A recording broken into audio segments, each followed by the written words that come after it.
They did not hear the rifle before they felt its effect. On a cold training field in the late 1930s, American soldiers watched something unfamiliar happen downrange. Targets fell in a rhythm that did not match the slow, deliberate cadence of bolt-action fire they had grown up with. One man behind the trigger. 8 shots. No pause to lift a bolt. No pause to feed another round. Just a steady, mechanical heartbeat of steel and recoil. This was the M1 Garand. To the men holding it for the first time, it did not look like a revolution. It looked like a long, heavy, walnut-stocked rifle, not so different from what their fathers had carried in the last war. But inside the receiver, something had changed that would quietly reshape how infantry fought across oceans and continents. The idea behind the weapon did not come from a general or a politician. It came from a machinist. John Cantius Garand was born in Quebec in 1888, the son of a textile worker. He moved to the United States as a child and grew up around factories, lathes, and the logic of precision metal. When he began designing firearms, he was not chasing glory. He was chasing a problem. The problem was simple to describe and hard to solve. A soldier with a bolt-action rifle could fire accurately, but not quickly. Every shot required a movement that broke the rhythm of aiming, breathing, and pressing the trigger.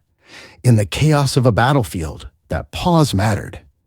Garand believed a rifle could do the work of reloading itself, using the energy of the fired round to chamber the next one. In 1919, he walked into the U.S. government's Springfield Armory and began testing that idea in steel. What followed was not a straight line of success. It was years of prototypes, failures, cracked parts, and designs that worked on paper but not in mud, dust, or cold. The U.S. Army wanted a rifle that could survive the hands of tired men, bad weather, and rough transport. Garand's designs were pushed, broken, and rebuilt again and again. By the mid-1930s, one version finally stood out. It fed from an 8-round and block clip. It fired the powerful .3006 cartridge already used by American machine guns. It could be mass-produced in American factories that had never built a self-loading service rifle before.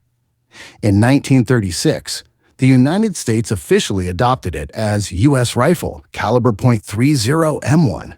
On paper, it was just a designation. In reality, it was a signal. As Europe drifted toward war, the United States was quietly equipping its infantry with something no other major power had standardized: a semi-automatic battle rifle for every ordinary soldier. At the time, most of the world still trusted bolts. Germany issued the Karabiner 98K. Britain carried the Lee Enfield. The Soviet Union relied on the Mosin Nagant. All of them were rugged, accurate, and slow by comparison. A trained soldier could work a bolt fast, but not as fast as a rifle that did not need a bolt at all. The difference would not show itself in parades or manuals. It would show itself in hedgerows, on beaches, in forests, and on ridgelines, where men counted time in seconds and ammunition in heartbeats. And it would begin not with a firefight, but with factories. By the time the first production M1 rifles began leaving factory floors, the world was already tightening into alliances and front lines. In Massachusetts and Connecticut, machines stamped steel and shaped walnut stalks, while ships in European ports loaded cargo that hinted at a storm coming across the Atlantic. Springfield Armory could not carry the burden alone. In 1940, the U.S. government turned to private industry. Winchester Repeating Arms was brought in to build the rifle at scale. What followed was not just manufacturing. It was a national effort to teach an entire industrial system how to produce a machine that demanded precision in thousandths of an inch, not feet or yards. Every part had to fit every other part.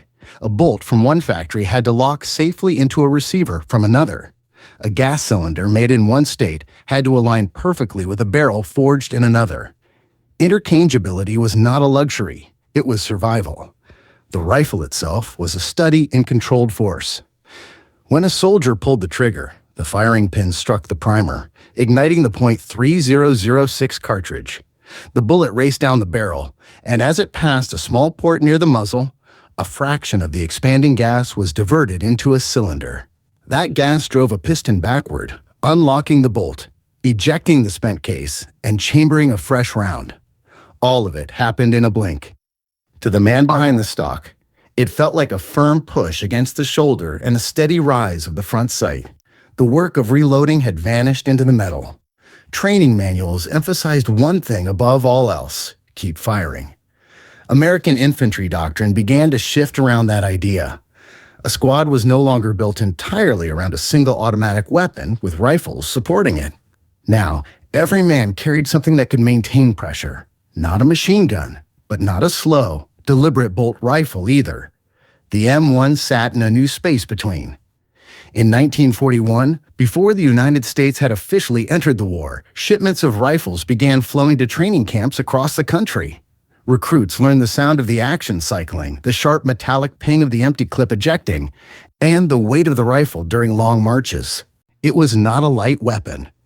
At just under 10 pounds loaded, it pulled on shoulders and strained arms. But the trade was simple: wait for firepower. Across the Atlantic, military observers took notice. Reports filtered back through attaches and intelligence channels. The Americans were issuing a self-loading rifle to ordinary infantry, not just to elite units, not just to specialists, to everyone. Some dismissed it as unnecessary complexity. Others worried. A German infantryman with a Carabiner 98K could fire perhaps 10 to 15 aimed shots per minute under stress.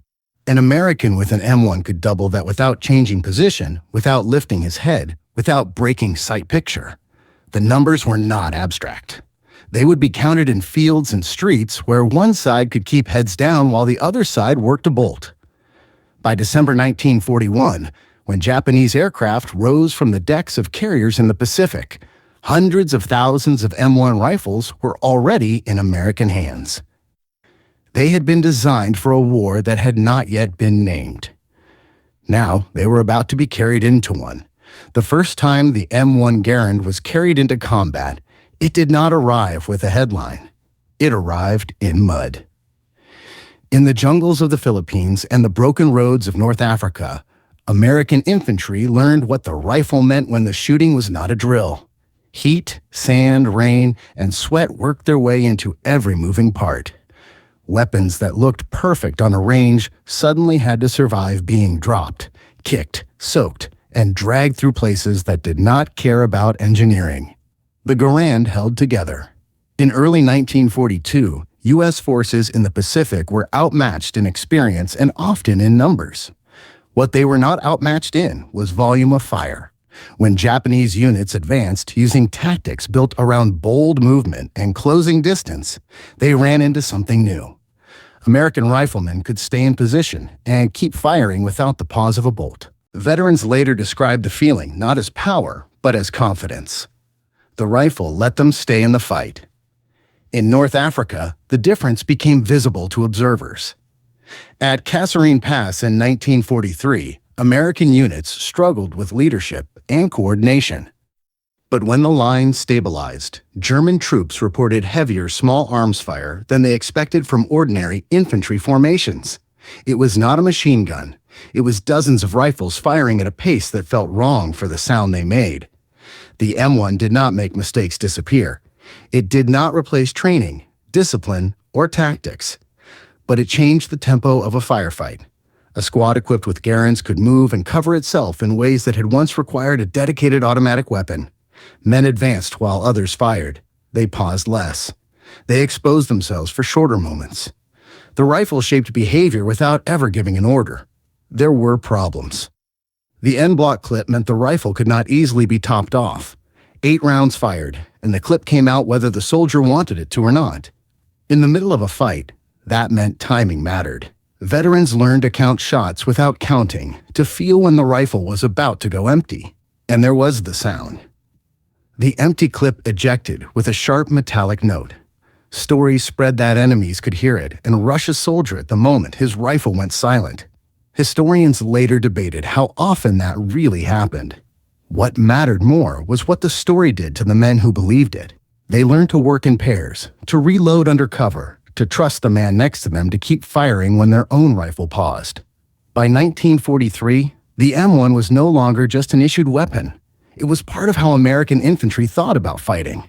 Across Sicily, up the boot of Italy, and into the hedgerows of Normandy, the rifle became a constant presence. It was there in the long waits before contact and in the short, violent moments when everything happened at once. What followed was not a straight line of success. It was years of prototypes, failures, cracked parts, and designs that worked on paper but not in mud, dust, or cold. The U.S. Army wanted a rifle that could survive the hands of tired men, bad weather, and rough transport. Garand's designs were pushed, broken, and rebuilt again and again. By the mid-1930s, one version finally stood out. It fed from an 8-round and block clip. It fired the powerful .3006 cartridge already used by American machine guns. It could be mass-produced in American factories that had never built a self-loading service rifle before. In 1936, the United States officially adopted it as U.S. Rifle, caliber .30 M1. On paper, it was just a designation. In reality, it was a signal. As Europe drifted toward war, the United States was quietly equipping its infantry with something no other major power had standardized: a semi-automatic battle rifle for every ordinary soldier. At the time, most of the world still trusted bolts. Germany issued the Karabiner 98K. Britain carried the Lee Enfield. The Soviet Union relied on the Mosin Nagant. All of them were rugged, accurate, and slow by comparison. A trained soldier could work a bolt fast, but not as fast as a rifle that did not need a bolt at all. The difference would not show itself in parades or manuals. It would show itself in hedgerows, on beaches, in forests, and on ridgelines, where men counted time in seconds and ammunition in heartbeats. And it would begin not with a firefight, but with factories.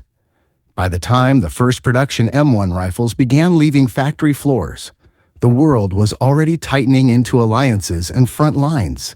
In Massachusetts and Connecticut, machines stamped steel and shaped walnut stalks, while ships in European ports loaded cargo that hinted at a storm coming across the Atlantic. Springfield Armory could not carry the burden alone. The rifle also became a tool of adaptation. Soldiers modified tactics on their own.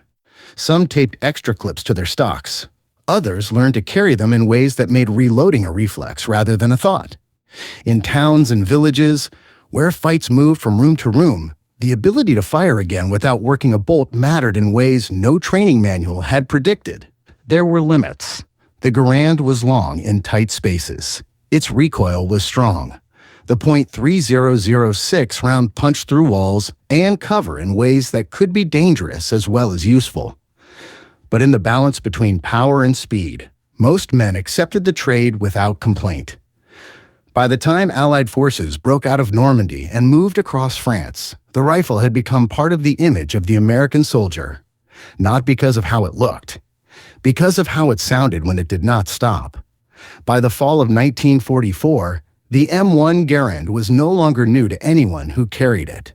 What was new was the cold. In the forests of the Ardennes, frost crept into uniforms, boots, and weapons. Oil thickened. Fingers went numb.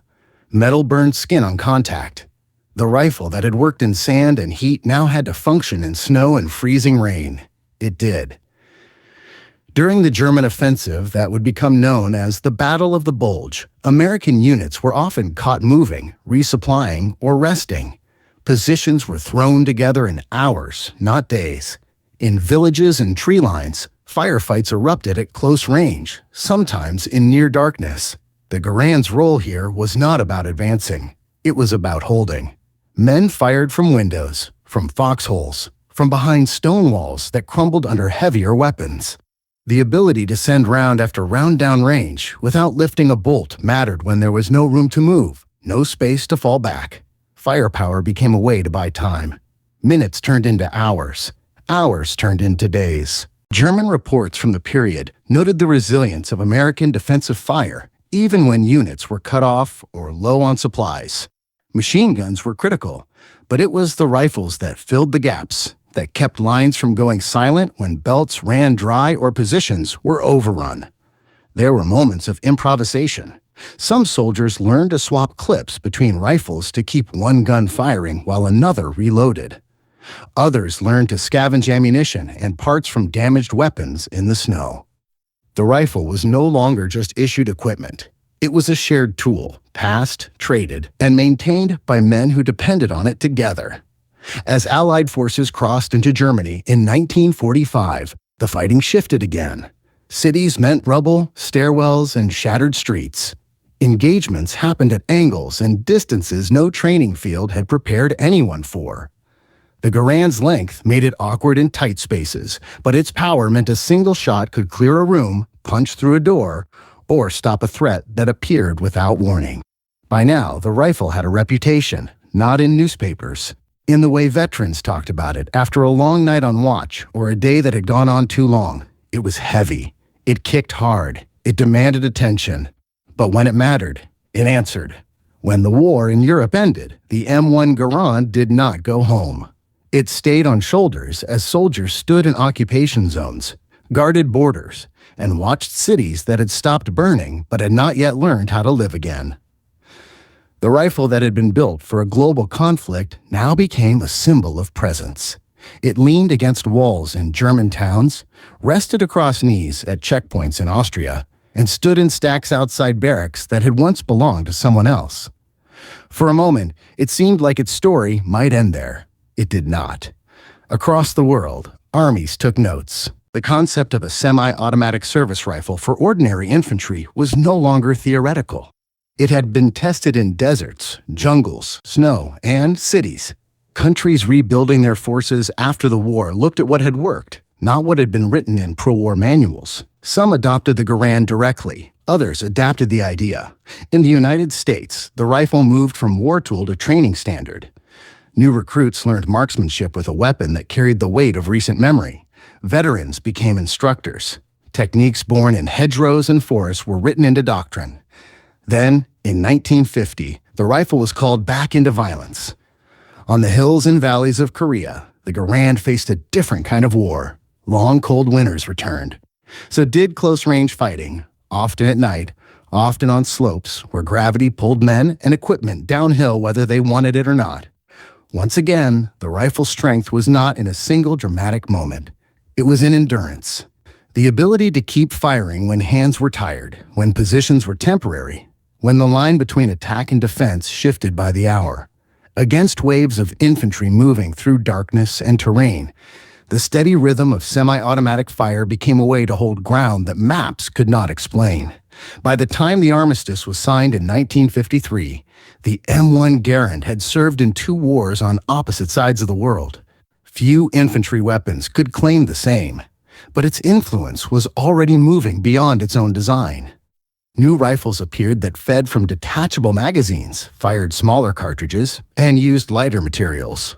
They carried forward the same assumption the Garand had forced into existence. A soldier should not have to stop shooting to make his rifle work. When the M1 Garand finally began to leave frontline service, it did not disappear. It multiplied. Crates of rifles moved into armories, training depots, and foreign aid programs. Some were shipped to allies rebuilding their forces. Others were stored, cataloged, and marked for a future that no one could quite predict. The rifle that had been designed for a single army now spread into dozens. In Europe, American stocks helped equip new national forces in countries trying to stand back up after occupation and war.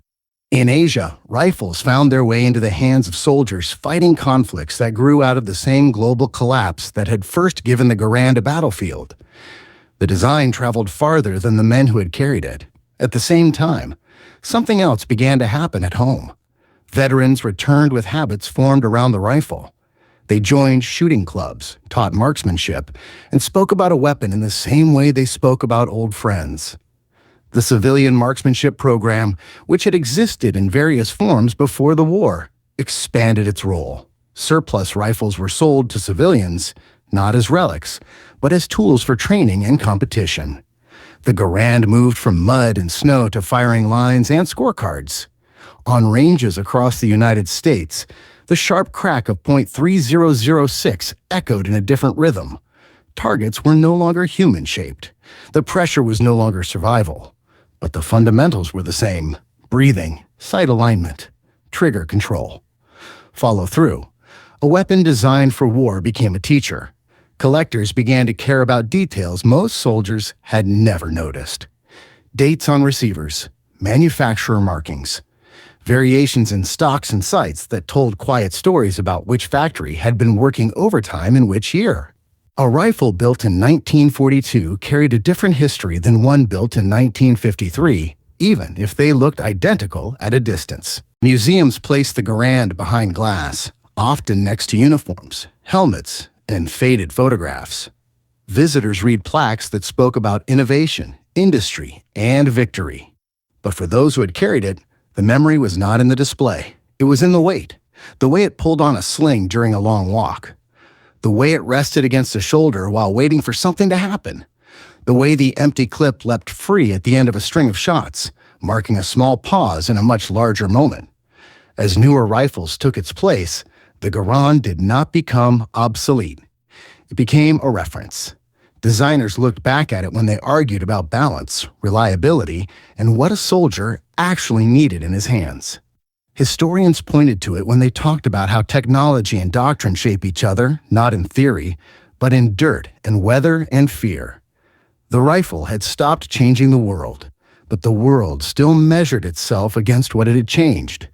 By the late 20th century, the M1 Garand existed in two worlds at the same time. In one, it was history, a chapter in textbooks, a photograph in a documentary, a line item in a production table. Students learned the dates, the factories, the numbers. In the other, it was still alive. On competition ranges, shooters adjusted slings the same way soldiers once had. In reenactments, uniforms were pressed, boots polished, and rifles carried across fields that tried to look like somewhere else some other year. The Garand became a bridge between people who remembered the war and people who had only heard about it. The rifle's influence showed up in places that never mentioned its name. Modern infantry weapons were lighter, shorter, and fed from detachable magazines. But the expectation that every soldier should be able to deliver sustained, accurate fire did not come from nowhere. It traced back to the moment the M1 made that idea normal. Military historians argued about whether technology drives tactics or tactics drive technology. The Garand sat in the middle of the debate. It was designed to solve a technical problem, then reshaped how squads moved, how they covered each other, how they thought about time under fire. Not because a manual said so, because it worked that way in practice. In archives, the rifle appeared in letters and journals, not in grand language, in passing. A line about cleaning it by candlelight, a note about losing a clip in the dark, comment about the way it felt to finally set it down after a long march. Small details. Human details. The weapon became a symbol in ways its designer could never have predicted. In American culture, it stood for a moment when factories, farms, and cities had all pointed in the same direction.